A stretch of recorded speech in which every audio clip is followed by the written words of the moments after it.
This is Report to Wyoming. This show targets local issues that matter right here in Natrona County, where we talk to real people about their thoughts and ideas. For today's episode, I talked to Tyler Dougherty, the new CEO of Visit Casper. He hasn't been here long, but he's becoming quickly acquainted with all things that make us an exceptional city. I was curious to know what his priorities are and what Visit Casper is doing to attract visitors. We talk about wayfinding signage, art, outdoor rec, and I make a case for more marathons. We talk about giving the locker rooms in the Ford Wyoming Center a makeover, and so much more. But first, I wanted to know how an Iowa boy makes his way to Wyoming, and how he and his family are liking it so far. So, you were just telling me that you haven't gotten to go fly fishing yet. No. So, just started in December 1st.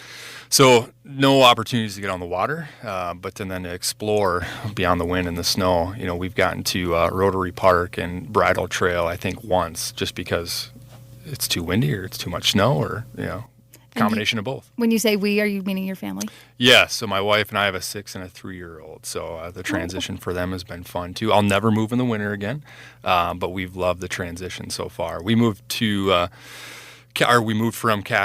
Dubuque, Iowa, which is a similar sized community, to Casper, so there's a lot of parallels. We grew up on the Mississippi River, North Platte River.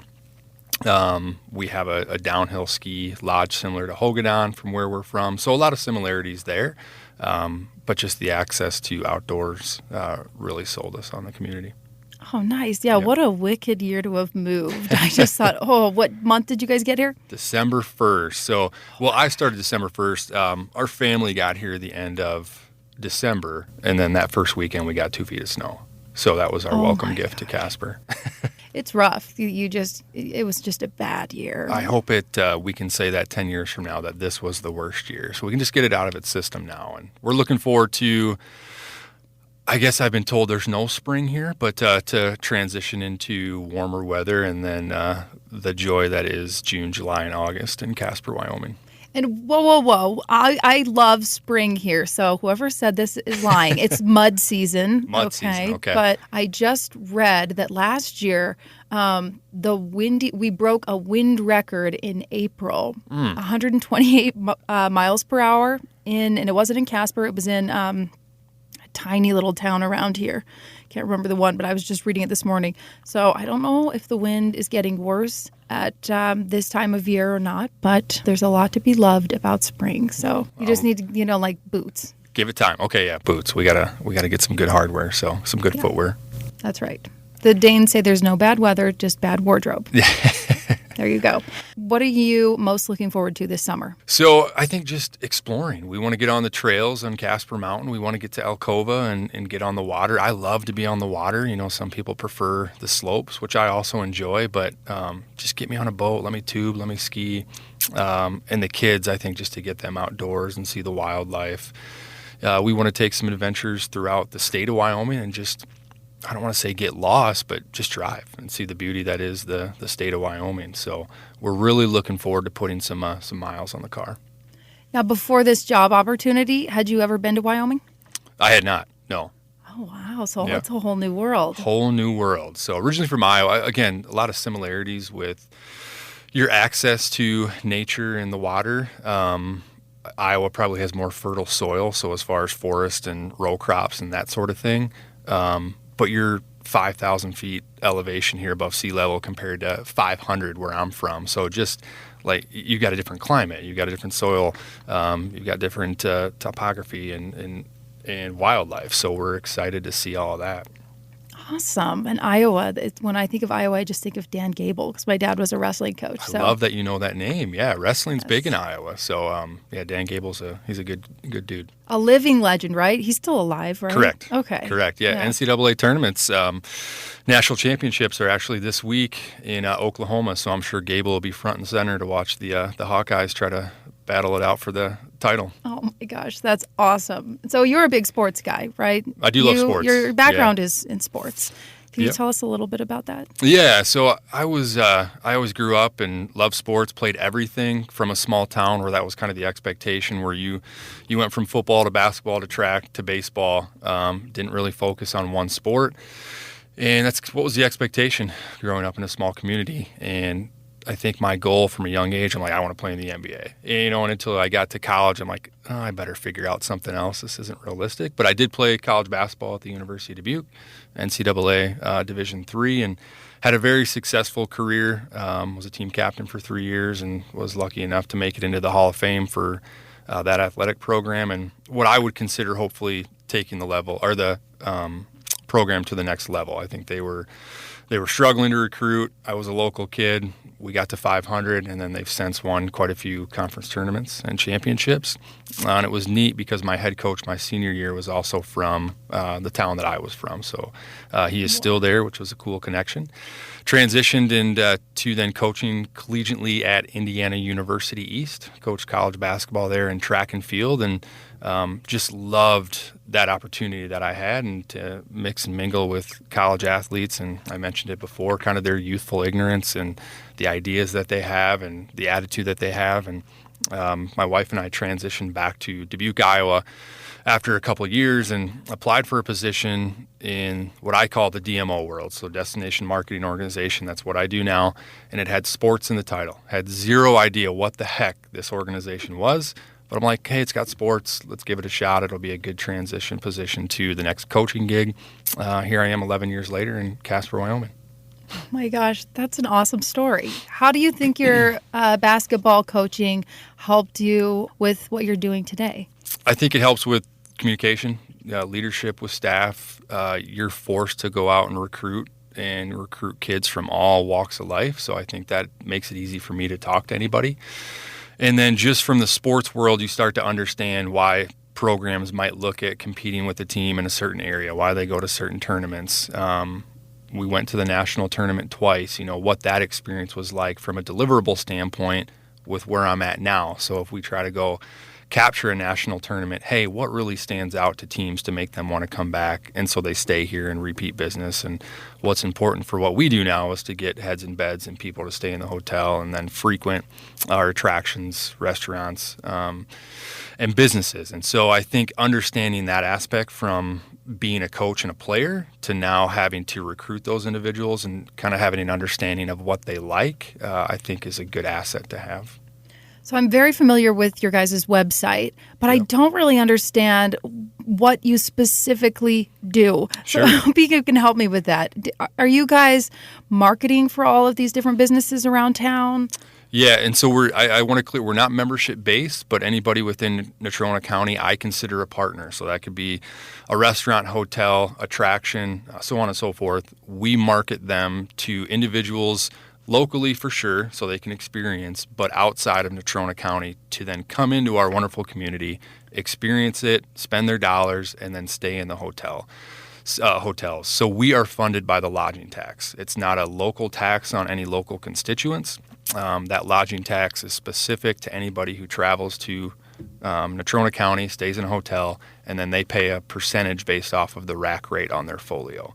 So we have a direct reflection of what we do as far as marketing and how we operate to get those individuals in, and then that comes back to our budget. We can do that in a number of ways. It can be sports related, it can be small meetings, it can be partnering with the Ford Wyoming and whatever events they have there.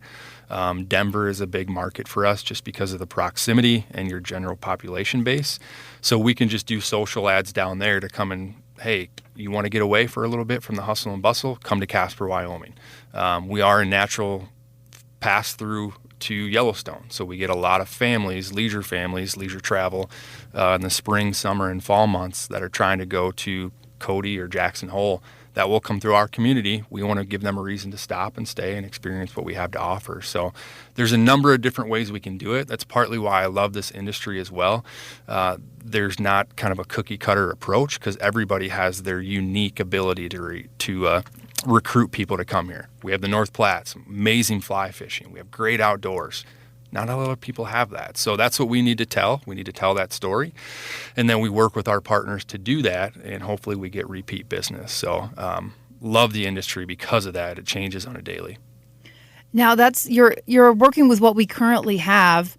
Are you guys looking at what Casper could potentially have and how you could grow people's interest in coming here and potential things that could be on the horizon for Casper? Absolutely. So we are always looking to increase what I consider our asset list. So, the Ford Wyoming is a big asset from a big gathering space. Is there something in addition to that we can do? So this new youth sports facility that's going to come online in hopefully 2025 will be a big asset for our region and our community. We then have to go to bat for them and start the promotion process of, hey, this is going to be here. It's going to be online. It's going to be great for programming. It's going to be great for tournaments. Would you like to bring it here?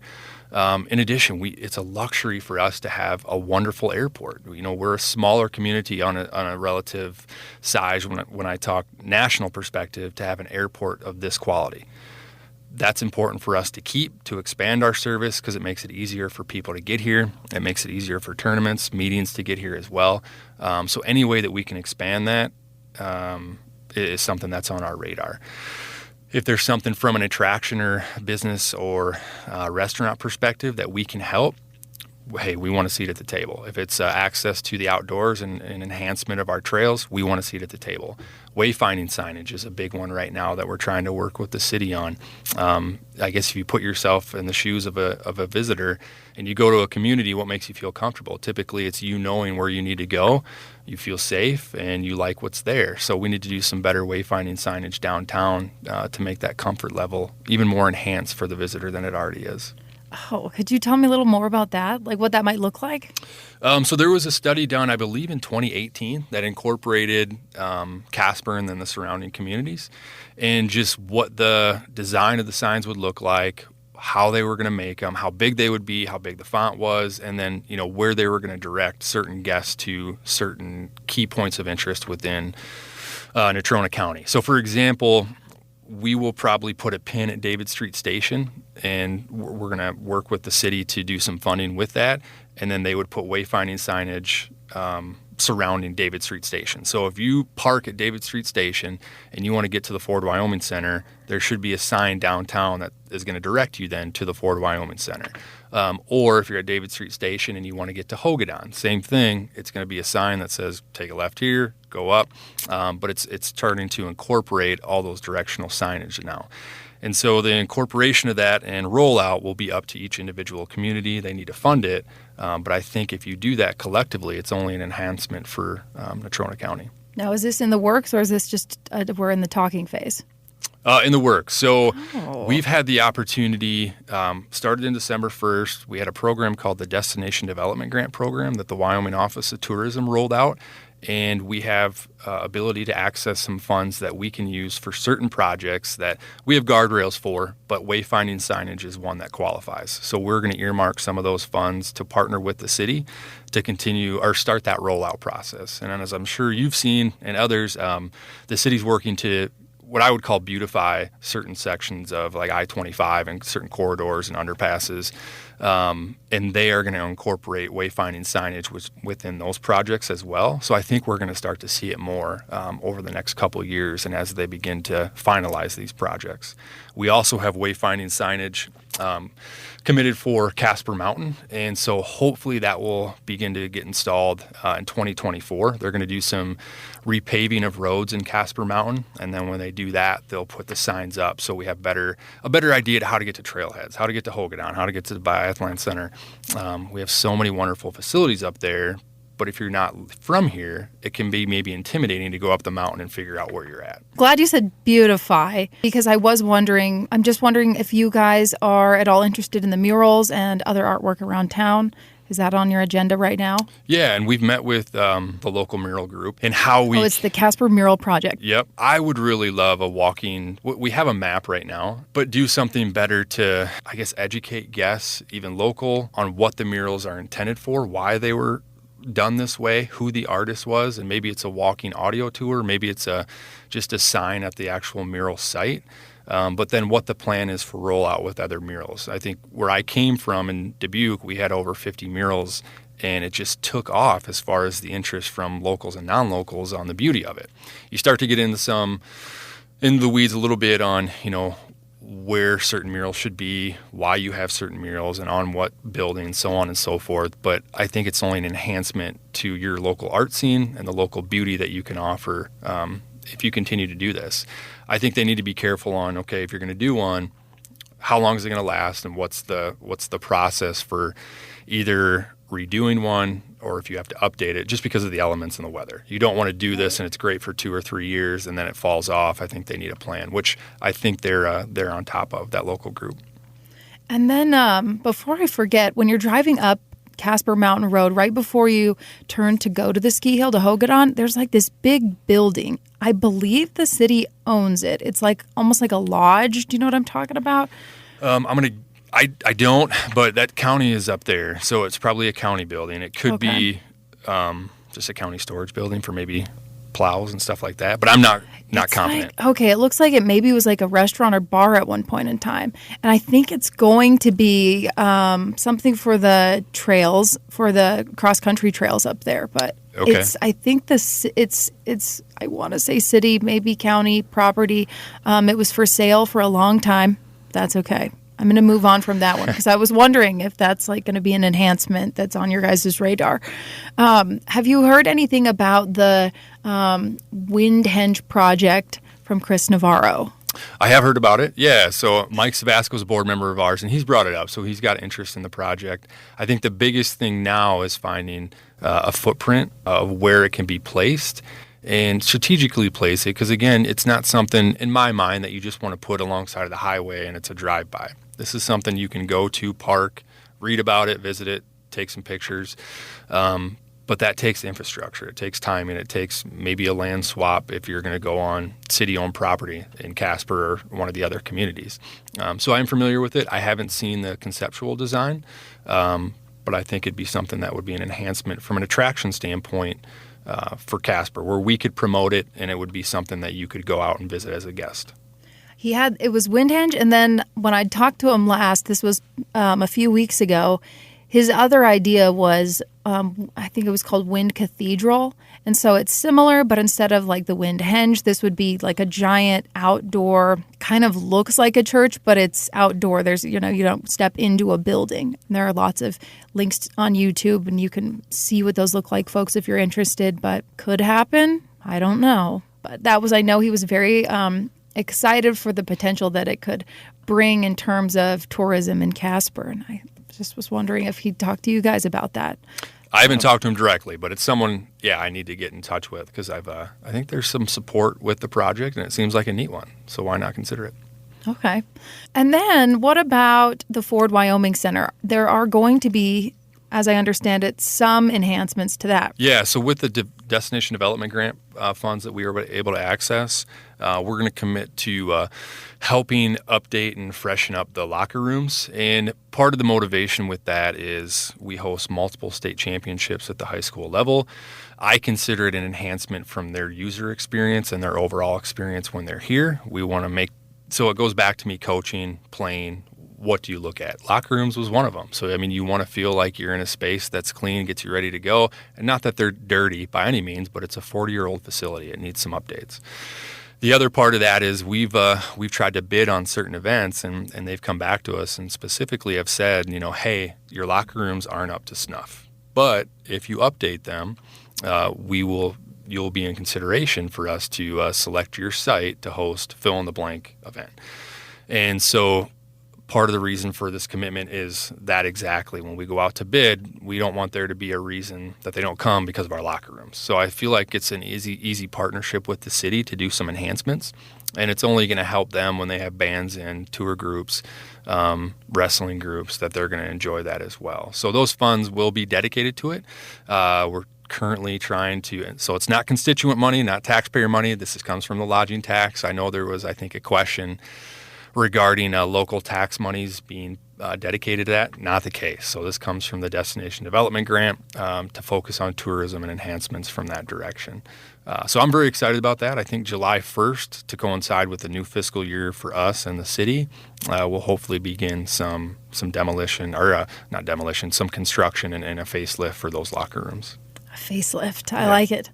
Let's say you have a magic wand and you don't have to talk to anyone about this. You get to decide where to start and what you would like to see happen to the city. What would your top, not worrying about budget, request be? Oh, good question. So I guess I'll preface this by saying we have a master plan that was done in 2021, strategic master plan that's on our website. And so that a lot of the hard work is done with that, right? It takes into account that we don't have wayfinding signage, that we need to beautify parts of the city or enhance them. And so I think the players that created that were at the table to have that discussion. So that's one aspect of it, that we're already doing that and looking forward. I mentioned the airport and the importance of that. I don't want to just drop a facility in and say, yeah, this is great, because I also want to be mindful that you need to cash flow it. You need to make sure that it's not going to be a detriment to the community and sit empty. But I do think we lack a bigger meeting space for bigger meetings or corporate events that we don't have now. So the Ford Wyoming's great. The Ramcota offers a lot of breakout space. But we've been trying to pitch on events where we have half the requirements of what they need for an open floor plan. But I also, again, want to be mindful that we need to utilize that facility. So if it's something that could be a dual purpose facility that would make sense, can cash flow or be close to it, that'd probably be my first priority. And that is with the understanding that we already have the Ford Wyoming. I think we're looking at what enhancements we can do to that. We have this youth facility coming online, which is going to be a great asset for us. But an indoor facility where maybe you can do some dual purpose items would be beneficial given where we're at and given kind of the weather conditions that we have, where 8 months out of the year it's either windy or cold or snowy, that you can do things inside.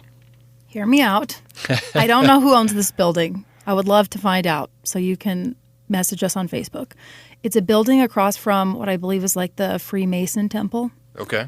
Do you know? It's a giant, I guess what would be a skyscraper here, relatively speaking. You think it has the potential? The footprint? I guess it needs a lot of updates, because my husband and I were eyeballing it. It's going to be very expensive for whoever decides to take that on. And for an individual person or party, a couple, that's a lot. It's millions. But this could be something. Food for thought. Now, as far as abandoned buildings or some of these older buildings and even downtown, have you guys thought about how you could potentially get your hands on those? And so what I've seen, I don't think any of them would work. I just don't think the footprint is big enough from a square footage. So you think about the Ford Wyoming, and I think they're right around 25,000 to 30,000 square feet on the floor. That's a big space. So to have that downtown, I don't think it exists. But then you also need to partner that with ceiling height, because you have rigging. You have to worry about breakout sessions. Is it something where if you're going to hold an event, does it have permanent or temporary seating options? Do you have parking? So I would love to consider that. I love to re-enhance and rehab old buildings if it makes sense. And if there's a partnership that we can do, I'm all on board. I just don't know from what the recommendation or the idea that I have, if anything downtown currently exists. But I love the downtown area as far as doing something like that. And I think, again, we have a lot of great things to offer, but how can we enhance some of maybe the items that they need? And I'm thinking trailheads to trail surfaces to mountain biking to Hoganon's doing night skiing now. So from that standpoint, I think a lot of that has been they've organized and done a good job of. How can we continue that? From an attraction standpoint with kind of rehabbing businesses, I just haven't been here long enough to probably see it. I'm sure it's going on behind the works, but nothing that I've seen or can share right now. But you are right. In terms of outdoor rec, I'm seeing a lot of discussion about the trails lately. And so that's really exciting as a runner. But now we need to get more marathons. Yeah. This is an attraction we need.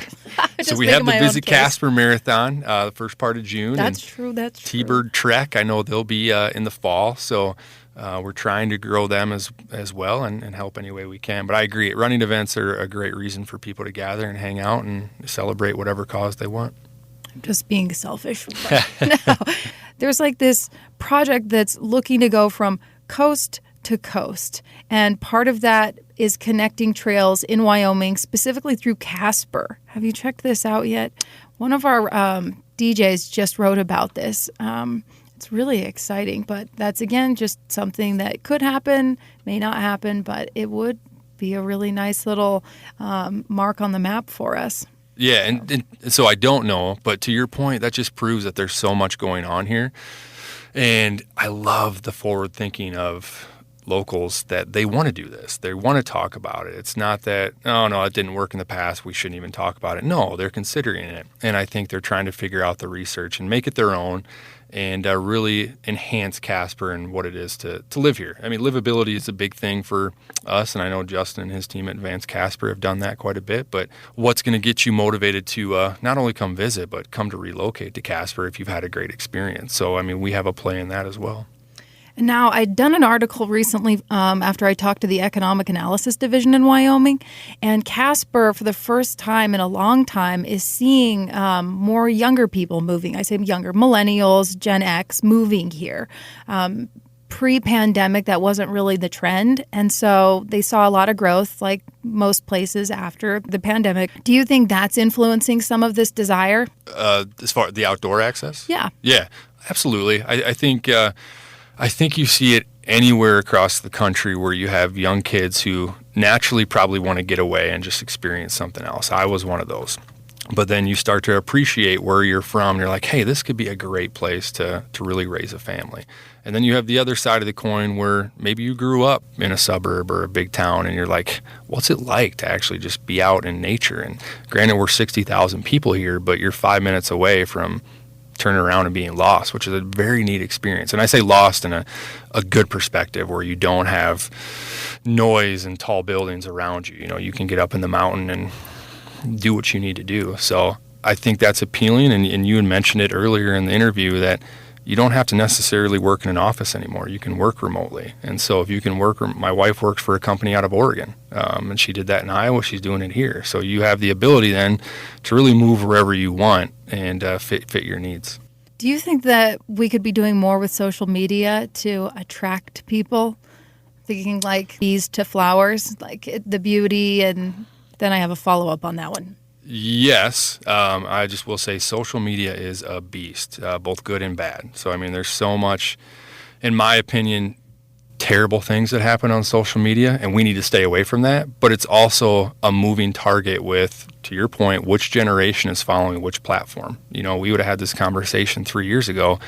Twitter was the cream of the crop, and now it's kind of phasing out, right? At least from what we've seen. To now where Instagram, people and couples are booking trips off of Instagram because they can do that, and that's the platform that, you know, is kind of leading the charge. To TikTok is that good and evil one right now, right? Because the Wyoming Office of Tourism is following the lead on the state of Wyoming that if you're an employee, you can't have TikTok on any issued work device. And so University of Wyoming, the college, has also followed that suit. So, okay, they're off of it, you know, but we also have guests that just follow TikTok. So, you know, we need to be aware of that. We need to be respectful because of our partners within the state on how we approach that. Facebook still has a preference, you know, with Meta. And, you know, AI is a big thing now, which we haven't even really scratched the surface on. Esports is another big one that's kind of set aside from social, but it's, you know, in that gaming realm. So yes, it's just it's a big beast to tackle on where you spend your money. Of course, what's on my radar is very different than yours, so I'm very comfortable with this dip your toe in approach. I was going to ask if you have come across a lot of pushback in terms of people being territorial and protective of our space and kind of what you guys do, attracting people here. How do you address those people, or even make, I guess, a counter argument that Wyoming and Casper needs visitors and we need more people here? What do you say to the people that are like, no, get out of our state, we're full? Yeah, you're absolutely right. And part of me feels like you're going to have that anywhere you go. The other side of me is I think you just need to listen to them and see where they're really coming from. Because typically, especially on social, you just get those headlines, right? You don't get the context behind it. So if they've got additional thoughts, like really, okay, what is making you feel this way? You know, is it access from, you know, public lands to BLM lands and they're intruding on your space? Is it the promotion and access and enhancement of trails? Is it you just don't want people here, the increased traffic? My argument would be that, yeah, you get continued guests, you get continued different worldviews that you can communicate with, but those additional dollars then are getting reinvested in your community that you live in on a daily basis. So whether that's an enhancement of hotels, restaurants, attractions, that's just going to be something else that you can experience. Reporting from Casper, this is Kolby Fedor. To listen to all of our podcast episodes, you can go to k2radio.com, click the Listen tab at the top of the website, and then from the pull-down menu, select On Demand, or download the On Demand app to get there even faster. This has been Report to Wyoming, presented in the public interest by Town Square Media.